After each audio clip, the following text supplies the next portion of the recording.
What's up, everybody? That was abrupt. Hi. Hey, I'm here. It's a special show, and we got our friend Kristi Leigh here from WTOL 11 formerly, and I think you've been at every station in town, have you not? Yes. Have you really? Yes. Like literally every station. Down to WLMB TV 40, the Christian. Oh, really? Station. See, I don't think there are many people that can do that can claim that. I don't think. That was not the goal, but that's just how it worked out. I've been around the back. Kayla from the block. It's showbiz. It's showbiz. What are you gonna do? So okay, Kristi. So you're a Toledo girl. And it's 419 day, so it's good to be in Toledo. I know it's 419 day, and you're here in the 419. I know that you're living out in California now, and I want to get to all that because to me you're such a fascinating person. I love it. You know, you're been around the ringer. That's for sure. It happens, dude. You're talking to someone who's been around the ringer. Oh, I know. So I get it. But Kristi is here, and first of all, what brings you into town? Because like I said, I know you're living in California now. We'll get to all that, but what brings you in town this time? This time, well, I needed to make a trip back. So their dad has continued to live in the area this entire time. The original goal was that he was going to try and move closer to his kids out west, but it just, thankfully, it didn't happen that way because now he would just be having to move again. And, I don't think any man wants to just feel like he's following his ex-wife around the country. So we have a very good team kids approach, and we've tried to make it so that either I come there or he comes there. And so he's not going any more than like 2 months without seeing his kids. So it was just kind of that time that I needed to come anyway. And I mean, why not? Well, I'm unemployed and have nothing. Right? I know. Okay. So let's go back to the beginning. So your parents are financial advisors, right? Mm-hmm. So how did you not follow in that path? Because a lot of times bring up a sore subject. Andrew.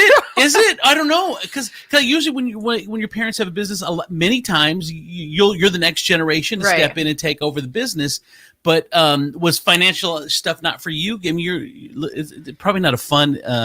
So here's the deal. A fun thing. I love it. I admire my parents so much. I mean, they have a fascinating story as well. That would take a long time to go over, but it's truly like it involves a con man and everything. So it really they are wonderful examples of what it means to have to start over, and also just like unwavering faith in Christ, and who's really just pulled them through. And so I can look to that example for encouragement. But basically, they did encourage me to get my licenses. So I did. I took a year off of college to study and get basically the bar exam of finances, Series 7 and a Series 66. And they told me while I was in college to kind of woo me in that direction. You know, a pretty face is a dime a dozen. You need to know something. So I switched my minor. My minor was originally theater, and I switched that to finance business and got the licenses and was working in the family business. And there were a lot of things I did really love about it. Of course, meeting with the clients, talking with them, and learning about alternative investments, things that you could invest in that were outside of the market, especially since the crash of 2008. I do credit that to breaking into the business, because now you can just graduate college and get a job right away. But way back then, and back in my day, the old days, back in the olden days, that was not the case. And I really feel like when I got that job at Fox Toledo in 2008, and I was able to say I'm coming from the financial field. Every day we're talking about this market crash. I was able to have that franchise Market Minute and everything. So that's how I was really able to break into the news side, because they started in more promotional stuff, commercials and stuff like that. So I was, because it was a family business, able to do kind of for a period of time, part-time financial advising and part-time news. And I did that for a long time, and it was really burning me out to have these two totally different focuses. But I mean, one day I would be out on the scene of an accident and having that adrenaline and being right where the action is. And the next day, so much of that job is computer work and filling out papers, over and over again. It was such a stark contrast of what I enjoyed doing. So when it came down to making a decision, I felt awful. I felt like I was disappointing my parents by not going in that direction, but I went full-time news. And then, is there any point? So you did all the TV stations. Was there a point where instead of moving that you were like, all right, well, I'm going to get back into the family business, or did you know that still TV news is in your blood? I mean, that's always been in the background, especially, I mean, as you know, they were kind of grooming my brother to take over the business. And as you know, he passed away 2 years ago. So that even makes me feel even worse about, but I mean, who knows what will happen with that? I mean, of course, since I'm home, my parents are like, well, you still could do this. So, right. So it's like, I can't fully ever write it off, but I mean, if I'm being honest, and I am, you know me, I just vomit honesty. I was like, here's my life. Woo, woo. I know. I do really still have a passion for news and media, and I just love the creative aspect of it. You know, when you're creative, and I know you're a creative too, that mind, it's just that outlet we need to be able to put things together. And yeah. So, okay. Now who put that up there just now? Our producer, Georgia. Oh, wow. You did your research. Oh, you're a BGSU grad. I did not. Oh, magna cum laude. You're smart. I didn't know you were that smart. I'm sorry. I got a 4.0 in my journalism. Whoa.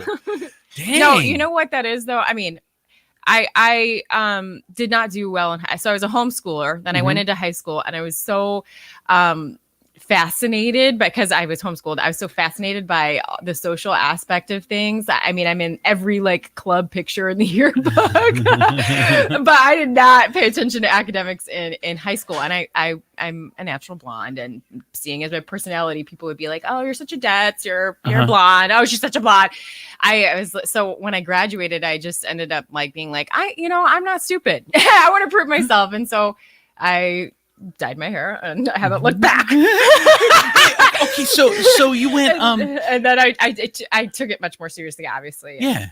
So you were homeschooled and then got thrown into high school as your first experience of school? I did do some 8th grade. Okay. I was the neighborhood kid that I have this like shy side, but I like to be around people, meet new people. So I saw these other kids going to school, and so I was begging my mom to go to school. Now I wonder why I was begging my mom to go to school. But I was begging her, and so she's like, okay. So I got. And the weird thing too is back then for homeschooling. Oh, you were a weirdo. You were yes. That's not like that now. You know, that's most of that stigma is gone. But back when you were doing it, that was definitely like people were like, "Where'd you go to school before?" And I was like, "I was homeschooled." You're like, school at home, like what the heck? Yeah. You know, and I mean, there was just so many things that I mean, it's not like I was sheltered. I went to church, you know, I had like activities, but there's something about every day, you know, the pure situations that I didn't really totally understand. Like I remember sitting in a lunchroom, and the girls at my table got up, and they're like, "We're going to the bathroom." And I'm like, "I don't have to go to the bathroom." It's like, they're like, looked at me all funny, like, cause like, that's what you do. We all go. When one goes, we all go. I know where we go. That's so funny. To the bathroom. I mean, like things like that. And then like, I was walking down the hall, and some girl, like this was like my first day of school. I was walking down the hall, and some girl just looked at me and goes, "B word." Like, I'm not going to say that. But just straight up called me never do. I'm like, oh my God, people are mean. And then like later in the day, this other guy, and this is 8th grade, some guy was like, "Hey, beautiful." So it's like just weird. The opposites. I'm like, where am I? I got all my sexual education from gym class in 8th grade. Like I was in homeschool learning about the birds and the bees, like from plants, like the stamen and the pistil. Like, and I go into gym class, I'm like, what's that? Like they were all talking about things I'm not going to mention, and I'm like, what is that? And they're like, you don't know? Oh wow. Yeah. Oh my gosh, crazy. So were your parents strict into where like did they monitor the television you watched? Like my wife, like she'd never listened to our show for sure. She'd never listened when we were on the radio because her parents wouldn't let her listen to. I was too vulgar, and like and then like to television, she like couldn't watch MTV. It's like, dude, I grew up on it. How could you not watch MTV? I couldn't watch the Smurfs. Really? Now, what was the Smurf? What was behind the Smurfs that they didn't watch? There was a warlock. in it, and I guess there were some other things. I don't know. Simpsons obviously was a no. 90210 was definitely a big fat no. Yeah. So I had those rules. Wow. Okay. So you go to high school, and then you go to BGSU, and you get your job. Like you said, you did a financial minute representing your parents' company on Fox, and they're like, "Oh, you're good. We want to bring you over into the news side," and that was kind of your start of the news biz. And then you're at Fox, and then you're at with ABC and NBC. So, Fox, remember they had the big layoff where like WTOL took them over, right. And so I was not retained at that point, and then I went to 13 at that point. And 13, I was only ever part-time at 13, and they didn't have something full-time when 24 was like, oh, we're gonna like take over. Sinclair bought us out. We're gonna be big. So they gave me a 5:30 p.m. news anchor position. That was my first news anchor position, was at 24. And then I got laid off by Sinclair at that time. And it's funny because 24 always, whenever they've had like 10 general managers, and every time a new general manager comes in, that's the one that says, we're turning it around, we're going to make this. And at one point we had a show on there, Love My 419, and it was talking to one of the general managers, and it's like, you could talk to your ex-wife, bring her over, because we're really making a play this time.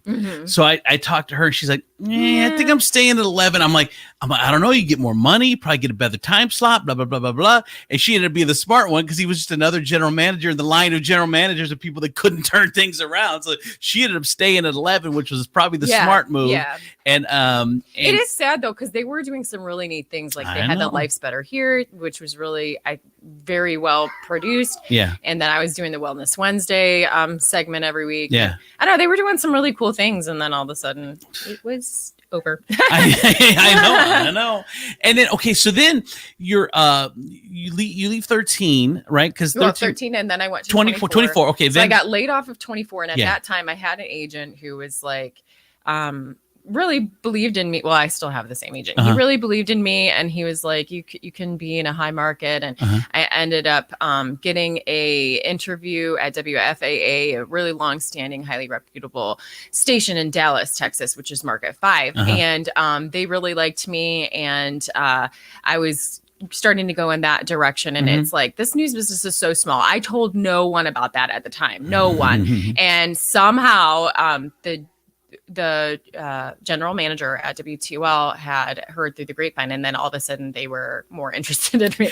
So it's funny because I was at a station in Tucson, Arizona, and I was talking to the people here about the KISS job back in 2005, and I never said anything. Talking to the people here, I'd never even told my people in Tucson.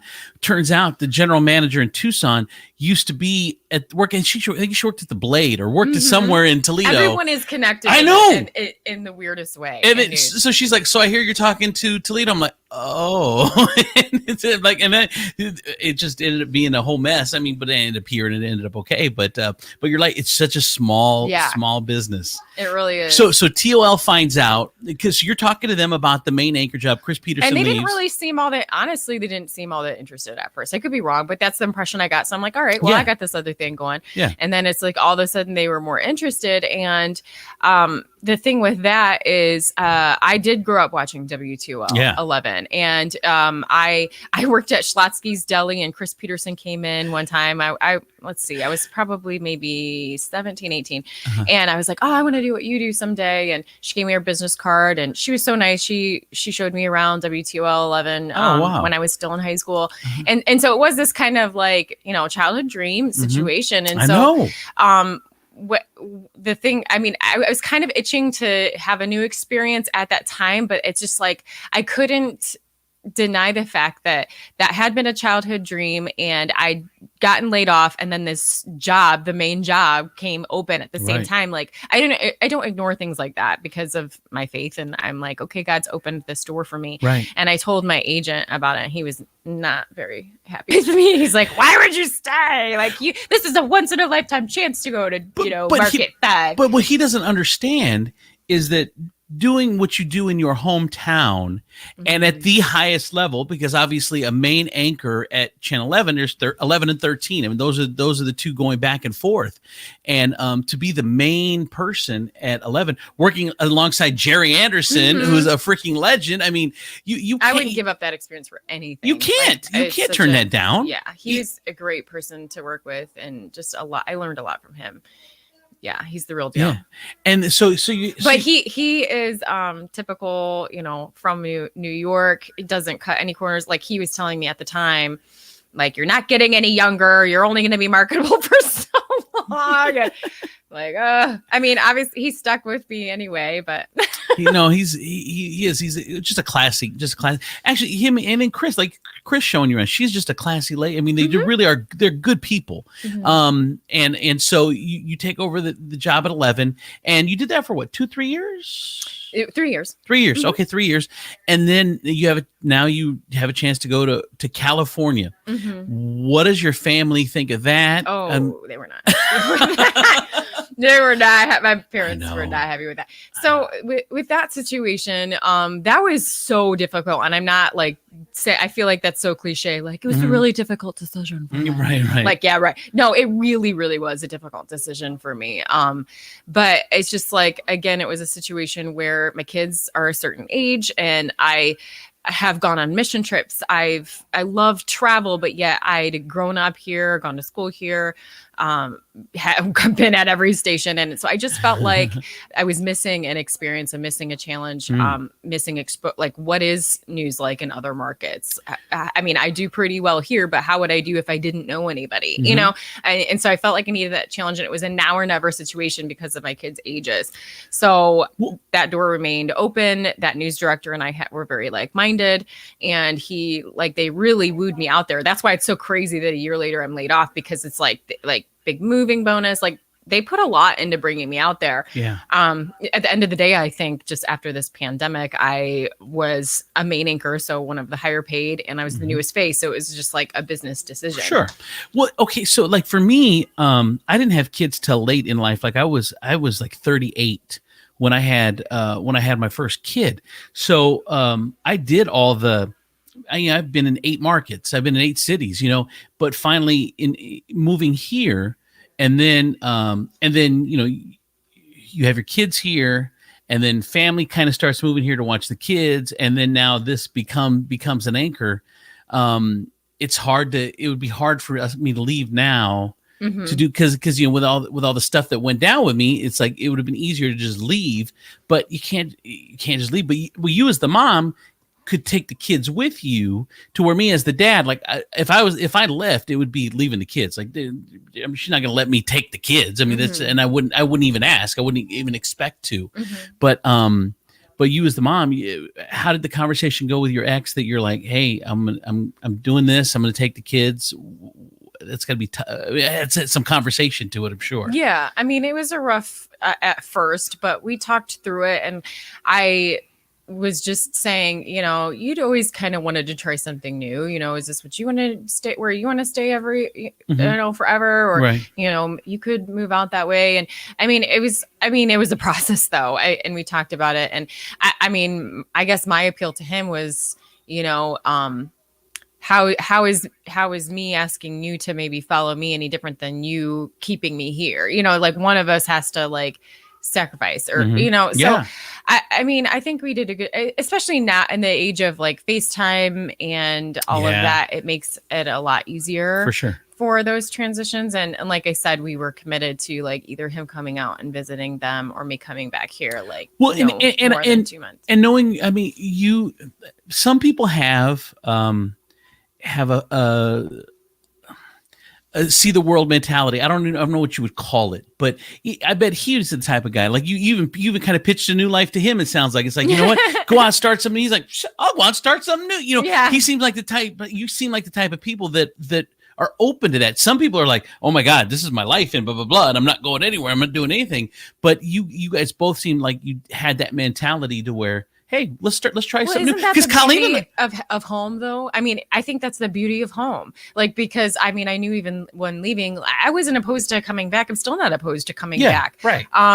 it was just something I had to do, because I'm very much don't want to ever look back and been like, what if I would have done that? Or I don't want to be that person that says, oh, that would be cool and not do it. Sometimes you just got to do it, and I was raised with my dad having a saying, feel the fear and do it anyway. Feel the fear and do it anyway. He would always say that. And I mean, I get really nervous with public speaking. So put a camera in my face, I'm fine. I've gotten used to that. But I still get really nervous when I have to speak to large crowds. And I always just tell myself, feel the fear and do it anyway. Fake it till you make it. That kind of those kind of mottos. And so it's funny, even when I was looking to move cross country, my parents were not very happy about it. I'm like, well, feel the fear and then do it anyway, right? throw right back at him. He's like, damn. But no experience is wasted. I don't regret it. Even when I was on that Zoom call that I was not expecting, where they were saying we're laying off hundreds of people across the country, sorry, you're one of them. I never once, and it still hasn't crossed my mind to regret the decision. I've had in the past year, I've had many awesome connections and learned so much. I got what I wanted out of it as far as having to meet new people, learning the names of new places. Definitely not how I had planned. I mean, I didn't plan to go out there and literally moved out there March 13th. And then it was boom, pandemic. So, I mean, it did not go the way I anticipated. That's for sure.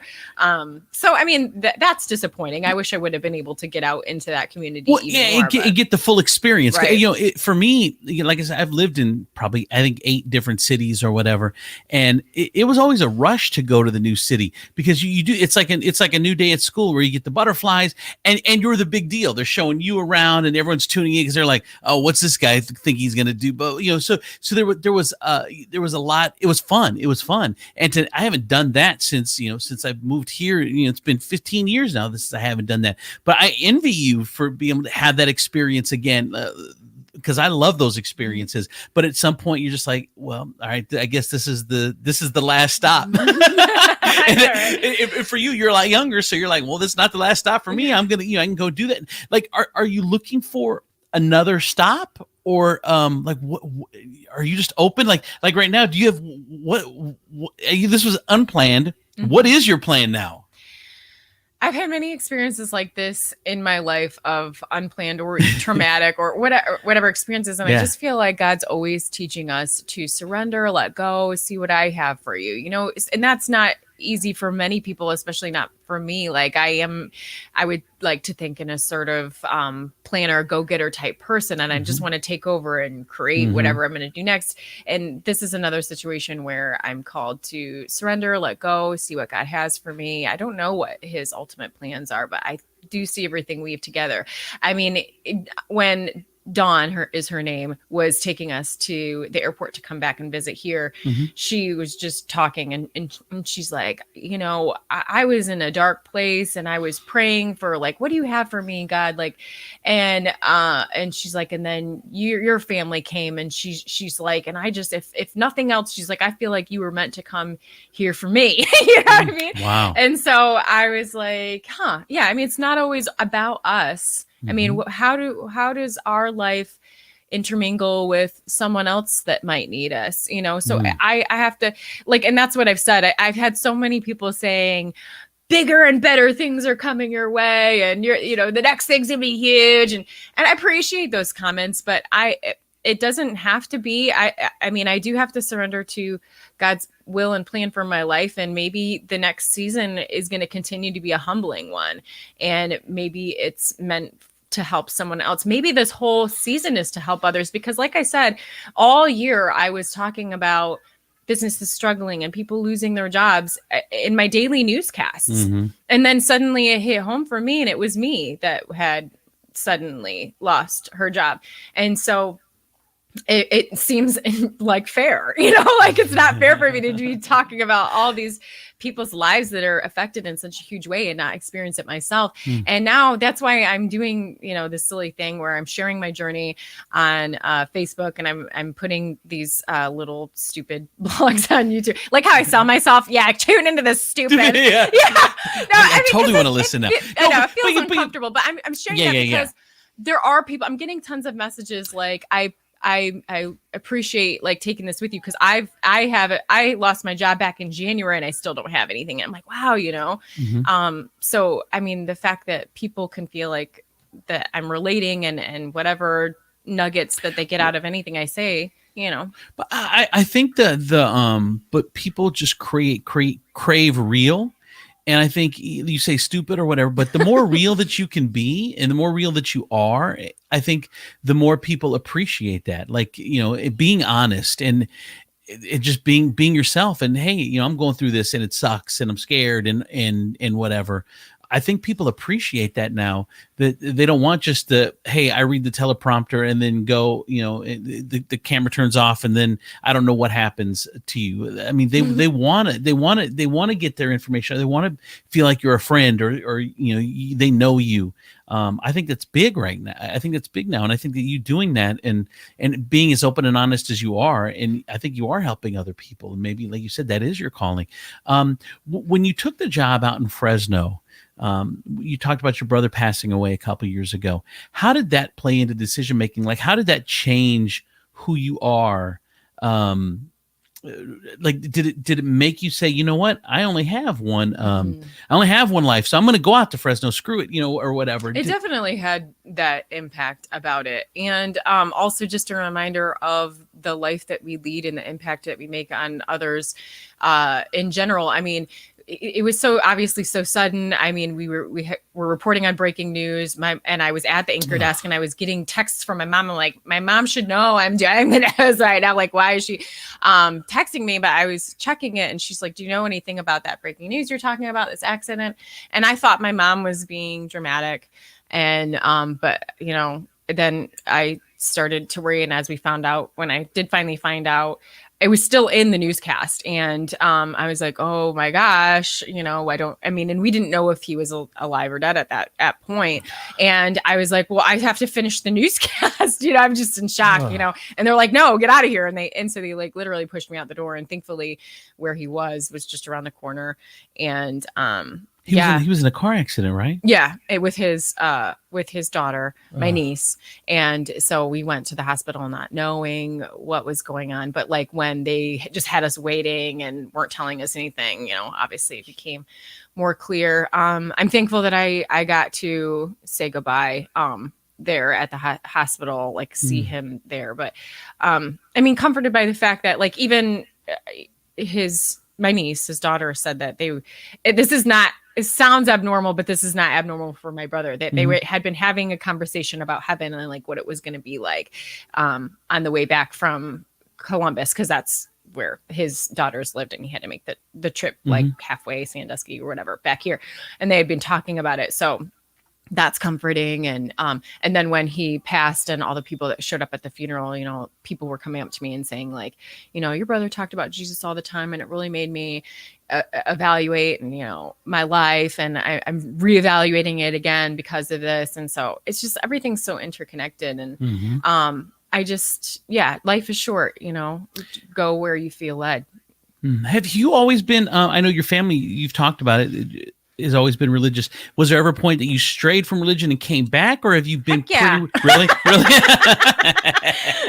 If you don't, are you really even a Christian though? If you don't fall away? Yeah. I mean, I think that that's so important. I didn't want to have my faith just because I was born into it, and I had my doubts, and I am a very analytical person. And so in early college, I rebelled a little bit, and then I was just curious. And so I was like, I read about almost like a news story, like my research, like I read and looked into all of the other religions and like when they started and how they connected. And in the end, it just made the most sense to me. So I chose it as my own at that point. But I mean, me, I'm definitely not perfect and I make mistakes. And I think that that's the biggest illusion about being a Christian, is that people think that you need to get ready for it and you need to be a certain way to lead your life that way. And no, you don't. That's why you need your faith, because we are horrible people. We're all just miserable people. I mean, this last year should show it. I mean, we hadn't talked about that yet, but this last news cycle was difficult. Everyone hated each other. Everyone was arguing. It was like the news was weird. And I think that a big part of the problem the past year, and I hope that we get away from, is that everyone is defining each other by the most extreme viewpoints. It's like, if you even like are too much this way, then people are trying to put you on a team. It's just like, you have to pick a team. And it's like, no, you don't. Like, and I was trying to resist that. Like, I don't want to be on a team. I don't even like sports. Stop it. And so I hope that people can like start to just talk more. And I mean, that's why I've been getting more into that Clubhouse app, because it's like, it's actual talking, and it's not just like meme sharing and like, oh, well, I'm going to tell you something. Oh, so you're on Clubhouse. Yes, okay. They can find me at Clubhouse. Okay. But I like that app because it's like it's audio, and you're actually having to talk things out. Right. And I mean, I want to listen to other things, and I don't want to be shut down or name called. And I don't think anybody does wants to be called a name before you actually really talk about the important things. And we're not going to find more unity until we start to really talk and try and understand and give and take, and we got to get away from this team mentality, like pick a team, well, I hate it. And another thing too, like you said, is we love to judge other people and hold them to this high standard. It's like, or written off, if they do something wrong, oh, well, they should be banned, they should be gone forever. Or what? It's like, okay, but if you knew that person, you wouldn't say that to a friend or a loved one, or I'm sure that you've done things that you would want grace for, but yet there's just this absolute, like, as soon as something happens, like, F them, right away. And it's like, dude, I do think it's a lot social media's fault, like that has turned us into a direction of what do we disagree on rather than what do we agree on. I think if we started, I think that we all agree on a lot more than we are led to believe. And so I wish that we could get into more conversations about, well, let's start to see where we do agree.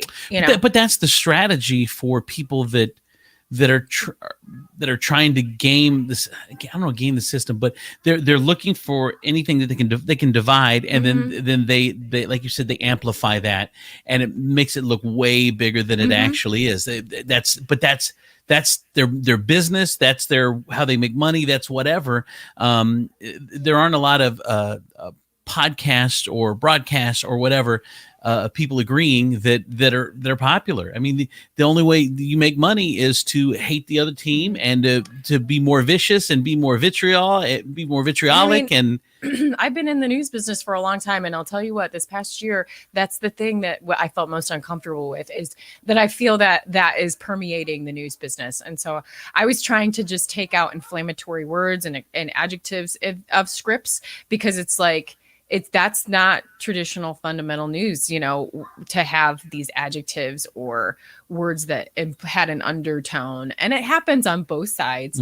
But I mean, I'm very much, we should be striving obviously for neutrality and just tell people who said what, deliver the news, period. So come close to that microphone if you don't mind. There was my wife had said something at one point too. She said that maybe this pandemic was maybe a sign from God that says, hey, maybe our lives are too crazy, and maybe it's time for us to reflect and recommit and refocus and figure out what our priorities are.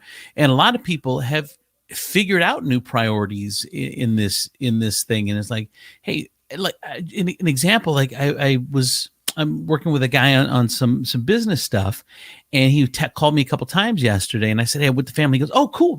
It seems like it's more understanding. Like everyone understands, hey, family time is going to take precedence over the stuff. That maybe we needed this to just refocus what our priorities are in life.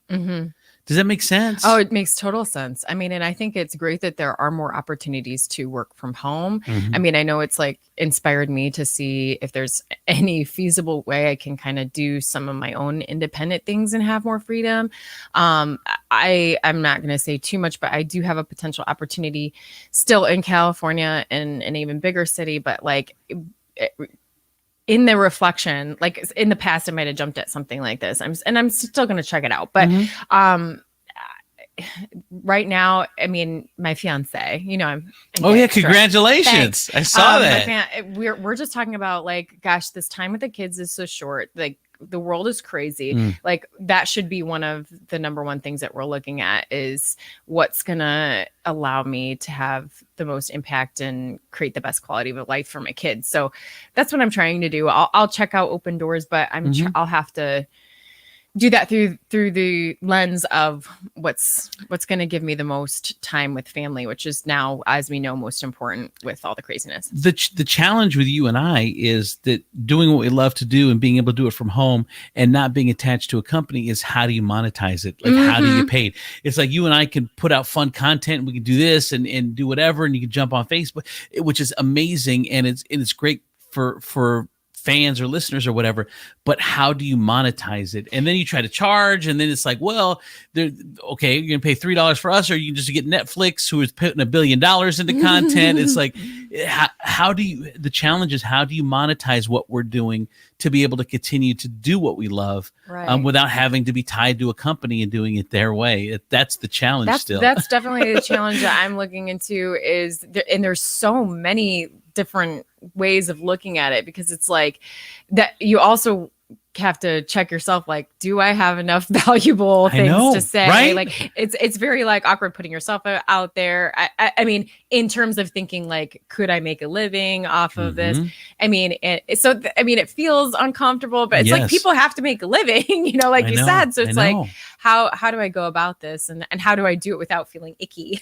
Well, and then people don't realize that if you could compensate, if we could find a way to get compensated, we can do even better content because we could put more into it. We're not trying to do it and then go to do our whatever else we're doing. Right. You could really, you have better. It's just, I know it's weird though. It's like, okay, I want to pay you $3 to listen to me. Like my family ignores me for free. When the world makes think you want to pay $3 a month to listen to me. It's just, yeah. So your fiance, is he a Toledo guy, or did you meet him out there? So his name's John. He is originally from Baltimore, and he has some family out in Toledo. And I met him actually kind of through the news. We would interview him about revitalization efforts, particularly in the north end of Toledo, Huron, all that area that's closer north, or it's more north than like where Channel 11 is in downtown, north of downtown. But we would interview him, and so I knew him from that, and he was also doing some bartending at Chevy's Place, and I saw him there.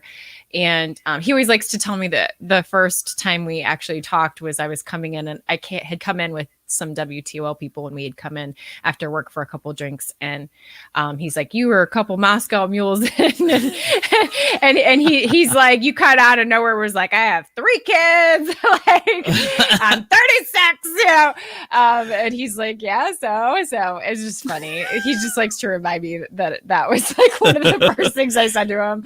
3 kids, I'm 36.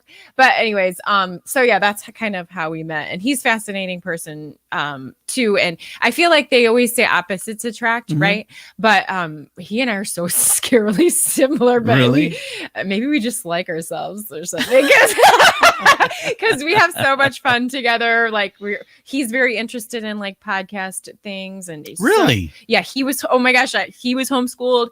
I mean, it was crazy. Wow. Like when I talked to him, I was like, well, I was homeschooled, and he's like, yeah, I was homeschooled too. I'm like, what?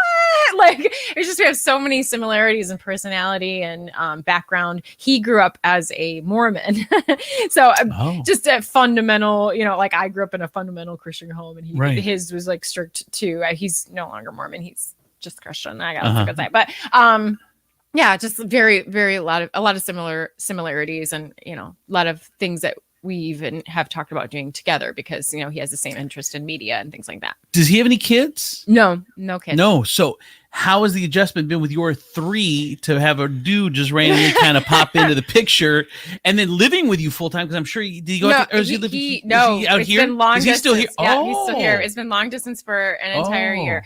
So that's been fascinating too. He has a really amazing, fascinating background that involves his mom throwing all him and his siblings in a car and driving driving. I mean, so it was like an abusive situation, and she threw her kids in a car and she drove to Baltimore. And then she ended up meeting a teacher, amazing guy. And so he grew up with his stepdad, and that encouraged them to read and learn. And that, I think, sparked his interest in just that kind of stuff.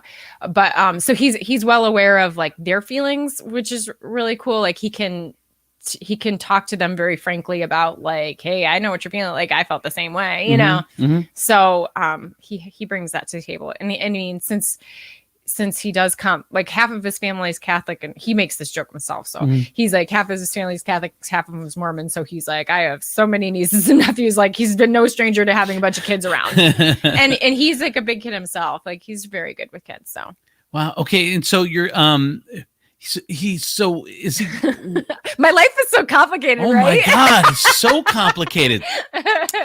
because now, I mean, can he move? Will he move? No, we're so simple. Like we're both free spirits, and we both have, like I said, the same interests. Dude, I have a great idea. What if you guys started a family band and you guys just got a camper and you guys just travel? Because you and the kids, like one of your kids could play spoons and one could play tambourine. I know. And you guys just travel the country. Let's not rule anything out. I would love that. Well, I saw that you were showing pictures of us at Universal Studios. Like we dressed up as Harry Potter characters. So it's just funny to meet someone so much like me that will do ridiculous things with me and just laugh, have fun, you know.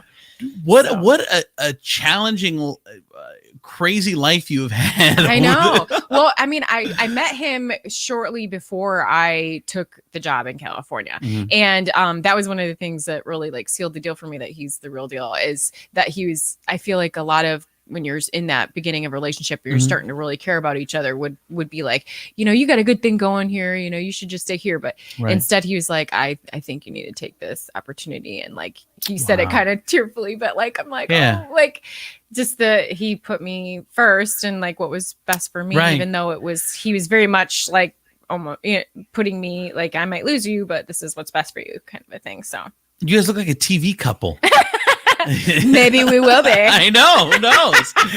And now look at us hair. I know. That TV hair. And he's even got the TV name, John Scott. That was what my friends were making fun of me for. They're like, you both have like first and middle name, you know, Kristi Leigh and John Scott. Yes. You ever follow the Holderness family?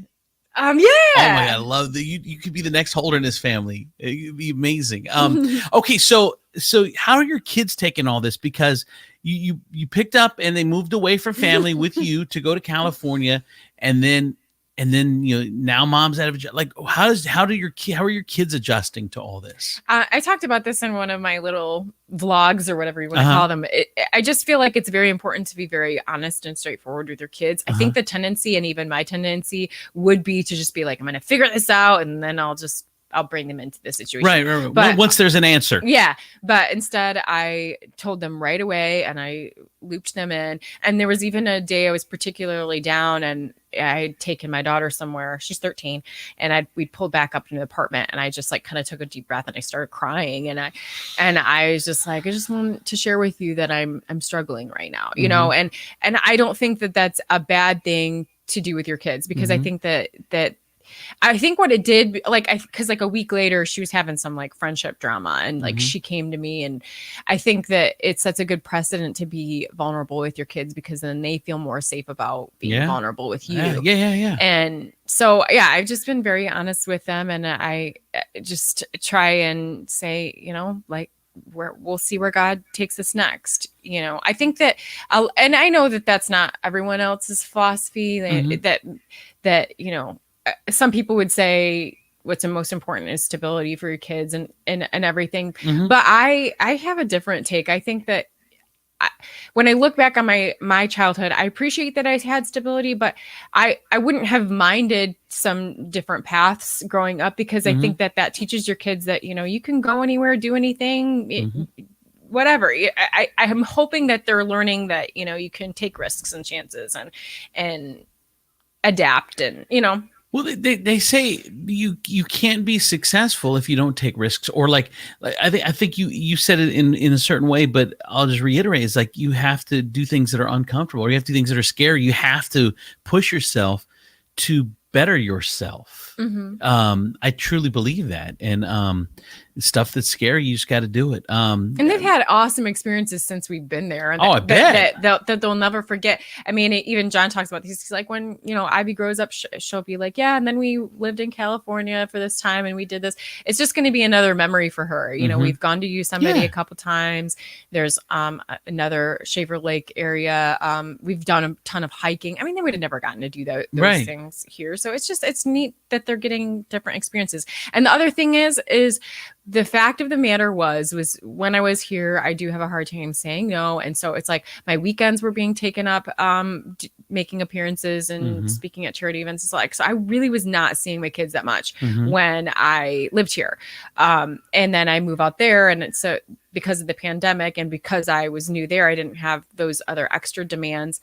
And then I was able to I've homeschooled them this whole year. I mean, I've gotten so much closer with my kids through this experience, seeing them so much more and teaching them. And that's one thing that we, like Colleen and I, like we're working all the time. Like we don't have real jobs. so we have to make our own money. So we find ourselves doing it all the time. And, our kid time has sacrificed. And luckily we have other parents that are more stable and have allowed us to pursue the things that we're doing. But we've been fortunate like that. But the pandemic we have been able to spend more time home, or at least that when we do have time as a family, we want to make every minute of it, because we don't get it as much as we would like to. But I feel like it's therapy here. What's going on? Jesus. We've got to, but I think that this is things that I think a lot of people can relate to. It's just the age-old work-life family balance. It's so hard to find. And at the end of the day, you just do the best you can. I mean, that's something I've always kind of told myself too. And it's not like any remarkable saying or whatever, but sometimes you just have to tell myself, do the best you can, and the best is all you can do, and you can't stress yourself out over that. No. So, your next move is going to be interesting. You guys can check out Kristi Leigh on her Facebook page. Would you vlog every couple of days, or do you have a schedule, or whenever it comes to it? My fiance's been working on building a website. I'm going to put all the past little vlogs on there that I've done for anyone else that is on this season of uncertainty with job loss or whatever it may be. And I'll continue to add content to my YouTube page and website, and that's going to be KristiLeighTV.com. You might see something there so far, but it's very early stages. So, Wow. And then, so you're going to try, this is a great time. I have a lot of people that I deal with on a daily basis that are using this time, whether they have, if they have stimulus money or if they have unemployment or whatever, they're trying to find new ways. Like a guy that I work with, and we're doing a food truck together. Not Demetrius, because I'm working. That's John's dream. I'm working too. Really? That's all he talks about. He's like, I really just want to have like a food truck. Yeah. I'm just. You saw it out front, didn't you? In the driveway. But a friend of mine, he was working at a school and was miserable. And the last year, he was able to kind of get away with it from that and do other things, and just realize that what. That's not reevaluate. That's not what I want to do. And I'm going to try something else. And I would have never done this without COVID, and we'll see what happens. It is giving people a chance to try other things, or just figure out, hey, I don't know what it has, but it's to see, reevaluate, just a lot of reevaluation, I think, going on with a lot of people. And do things that you'd been putting off. I kind of just did this. I had started out with Kristi Leigh TV as like my Facebook page. Then I did my Twitter, Kristi Leigh TV, my Instagram is Kristi Leigh TV. And so like probably 5 years ago or more, I was like, oh, I should make a domain name like that. So I've been paying for at least 5 years not knowing KristiLeighTV.com, and never like did anything with it. I was just paying for the domain name. And so I'm finally trying to do something with it. So, at least, I mean, and if nothing else, if I don't do anything more with it, I've always just wanted it as like a place to park all my stuff. Yeah. Because like I have all kinds of What do you stuff. think, Kristi? Okay, so I know you've thought about this, and with your future husband being helping you, I'm sure he's thought about this. What are your ideas to put on there that will make you money so you could do this? Like you do remind me of the Holderness family. Really, I mean, because those guys, they were TV people. And he walked away from an anchor job years ago, and this is what they do full time. And Mondays they do brainstorming, and Tuesdays they film their videos, and Wednesday whatever the schedule is. But I mean, they're making a ton of money, and they're at home with the kids and watching them grow. Like, have you thought about what content you could put on there that might be sellable, or what your ideas and that's are? actually been the struggle, is because I feel like so many people in telling you like in what it's like or how you should go about in branding yourself is that you need this like focus and I am so not focused. I mean, because like I'm like I want this and this and I'm like, but maybe that could be something too. I have so many different interests. I have interest in faith, obviously, and to want to talk about and share about that, and then family and fitness and oh my gosh. So it's just like I want somewhere where I guess that there's different sections and like click on the section that interests you, but there's a lot of things that I have to say, even just observations about news and how it's changed over the years. I would be interested in doing some blog posts about that. So I think that the main thing is sometimes you have to start something and see. And so that's what I'm trying to do. I'm like, I'm just going to start this and just add some stuff to it and then see it will like define itself. Well, and is my hope. A lot of people, they let perfection paralyze them. It's like, oh my God, I have to know what I'm going to do before I do it. So you end up never doing like for me, like even with just live videos, I mean, just throwing my phone on and going live. It's like, no, I don't like the way the sound comes out, and I don't like this, and I need a microphone, and I need blah, blah, blah, so I start to overthink it, and then like I just never even do it. So we have to realize just doing it and then seeing what it evolves into. And so finally, during the pandemic, we started this podcast thing, and we'd been talking about it, and I'm like, oh, screw it, we're just going to do it. And actually, I bought microphones, and we had this whole, everyone's going to come here, and then the pandemic hit, and it's like, well, we got to figure out how to do it remotely. It's just I don't know. We just did it and see what happens. I don't know. I don't know what's going to happen. I don't know. Yeah. The world is the world. We're going to find out. Well, Kristi, you were an amazing person to sit down and talk to. I can't believe it's been a freaking hour that you're saying you're talking. Did you even know you were an hour interesting straight? No. Well, you are. Was it though? It was. All right, Kristi Leigh TV. Check her out on Facebook. She does a blog post on there every so often. And you can follow her journey. She's being super open and honest about the unemployment journey and finding work and the difficulties of life and stuff. I mean, I love the open and honesty about it, which is cool. So I appreciate it. Kristi, thank you for spending time to talk with us. We'll see you guys tomorrow morning. Bye, everybody. Come on!